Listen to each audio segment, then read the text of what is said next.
এখন তো রাজনীতি নেই, রাজনীতি এখন ক্ষমতার উৎস। একটি কথা কিন্তু আপনাদেরও স্বীকার করতে হবে, আওয়ামী লীগকেও স্বীকার করতে হবে, আমরা কিন্তু 12 কোটি ভোটার এবং 18 কোটি মানুষের হৃদয় আমরা জয় করেছি। বিদেশিদের সঙ্গে আমরা কিভাবে আলাপ আলোচনা করব, ডিল করব, এই প্রসঙ্গে আমি ছোট্ট একটি কথা বলতে চাই।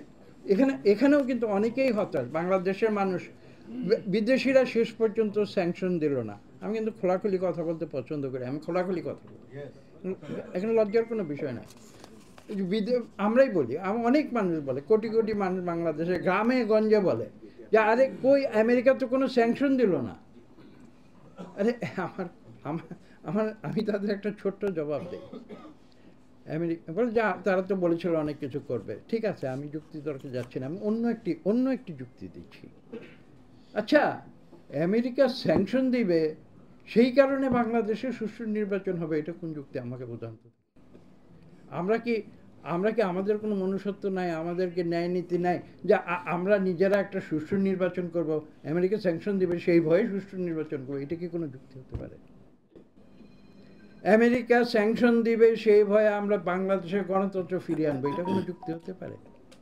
আরে আওয়ামী লীগই তো গণতন্ত্রের দল বলে, তারা প্রবক্তা গণতন্ত্রের, তাদের মতো গণতন্ত্রী দুনিয়াতে নাই। তো তারা আমেরিকার স্যাংশনের জন্য বসে আছে কেন? নিজের তাগিদে স্বতঃপ্রণোদিত হয়ে একটা সুষ্ঠু নিরপেক্ষ নির্বাচন দিয়ে বাংলাদেশে গণতন্ত্র কেন ফিরিয়ে আনে না? বিএনপি বলবে, বিরোধী দল বলবে এই দেশে সুষ্ঠু নির্বাচন দাও, গণতন্ত্র করবো, তার জন্য তারা বসে আছে কেন? এটাই তো আমার প্রশ্ন।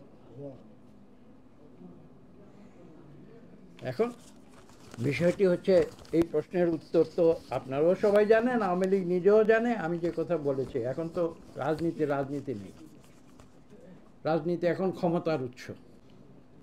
তো সব কিছু ঠিক আছে, ক্ষমতায় 15 বছর তারা আছে, ক্ষমতায় আরও 15 বছর থাকতে পারে, এটাও আমি অস্বীকার করব না। বন্দুকের গুলি আছে, সেটা ব্যবহার করছে যথেচ্ছভাবে, সেভাবে হয়তো আরও 15 বছর থাকতে পারবে, সেটা বড় কথা নয়। কে কখন কোথায় ক্ষমতায় ছিল সেটা, সম্রাটের ইতিহাস আছে।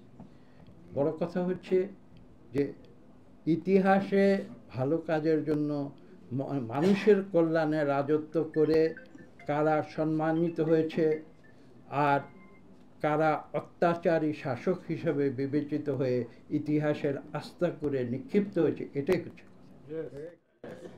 আওয়ামী লীগ 30 কেন, আমি তো মনে করি 30, 40, 50, তারা তো বলেই তারা চিরদিনের জন্য ক্ষমতায় থাকবে। তারা তো এই বিশ্বাস করে যে বাংলাদেশটা তাদের একটা জমিদারি সম্পত্তি হিসাবে তারা বিবেচনা করে, এবং এখানে তারাই থাকবে, আর কেউ থাকতে পারবে না, এটা তারা মুখেও বলে।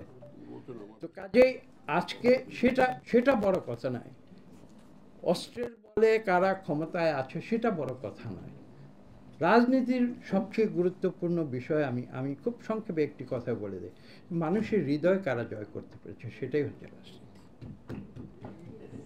আমি বিশ্বাস করি আমরা হয়তো নির্বাচন ঠেকাতে পারিনি, আমি সত্য কথা বলি, এটা পারিনি, এটা মানুষ আমাদের সমালোচনা করবে, আমাদের উত্তর দিতে হবে, সেটা ঠিক আছে।